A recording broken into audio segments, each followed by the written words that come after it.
जय श्री राम। प्रेमी भक्तजनों, भगवान हम पर बार बार कृपा करते हैं, परंतु हम उस कृपा की अवहेलना कर देते हैं।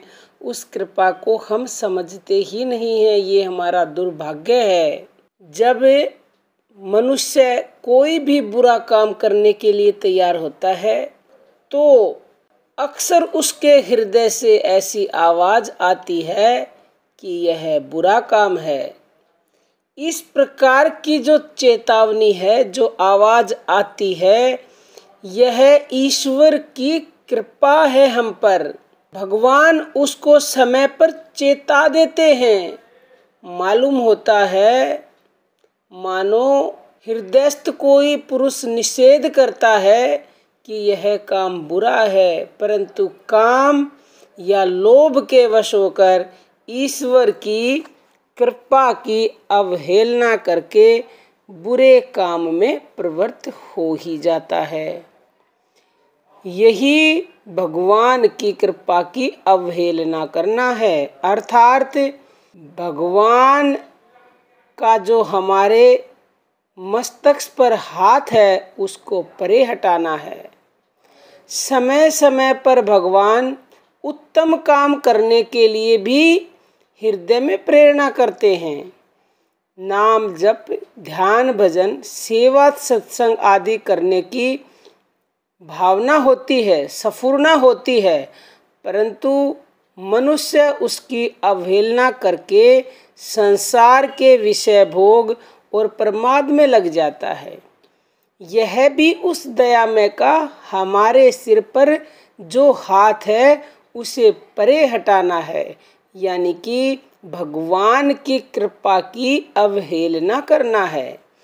इसके अतिरिक्त जब संसार का ऐश्वर्य अर्थात स्त्री, पुत्र और धन आदि हमें प्राप्त होते हैं, जिसको हम सुख और संपत्ति के नाम से कहते हैं, उनमें भी समय समय पर क्षय और नाश की भावना उत्पन्न होती है और वह भी स्वाभाविक हमको क्षणभंगुर और नाशवान प्रतीत होते हैं।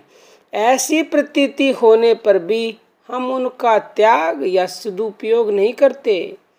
यह उस दया में भगवान का हाथ मस्तक से परे हटाना है, यानी कि उसकी कृपा की अवहेलना करना है। भगवान की प्राप्ति के साधन में बाधक रूप संसार के धन, जन, मान, ऐश्वर्य आदि के नाश होने पर पुनः उन क्षणभंगुर नाशवान दुखमय पदार्थों की प्राप्ति की जो इच्छा करना है, यह उस दया में भगवान की कृपा की अवहेलना करना है।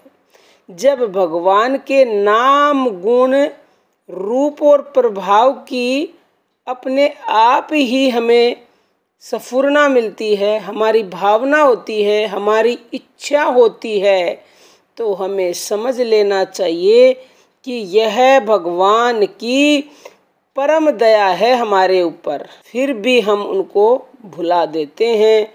स्मरण रखने की हमें भगवान को हर पल कोशिश करनी चाहिए। यही उस दया की अवहेलना करना है, यानी हमारे मस्तक से हाथ हटा देना है। इसलिए हम सबको चाहिए कि भगवान की दया को, उसकी कृपा को हम पहचानें और पहचान कर हमेशा सुखी रहें, क्योंकि उसकी कृपा तो हर पल हमारे ऊपर है, परंतु हम ना तो समझते हैं और समझते नहीं, इतना ही नहीं, हम उसकी अवहेलना भी कर देते हैं। तो प्रेमी भक्तों, आज के लिए इतना ही। जय श्री राम।